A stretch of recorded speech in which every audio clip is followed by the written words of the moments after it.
Assalamu alaikum урматтуу Жалал Абад шаарынын тургундары жана мыймандары. Ушундай эле Адилеттүү Жарандар каналынын көрүүчүлөрү, хейтерлери. Мына Шопок көчүсүндө районунун жанында кетип атам.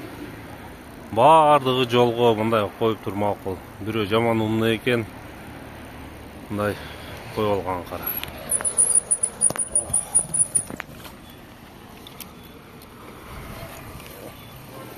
Мына кара, тротуарга коюп алган. Же бияка өтө албайсың, же бияка өтө албайсың.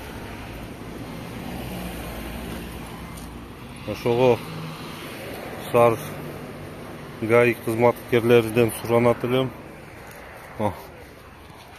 Койгон кара мына. Мына койгон, карасаң, тротуарга. Ошого бир чара колдонсоңор, штраф жасасаңар, башка кыласыңар. Рахмат барыңар.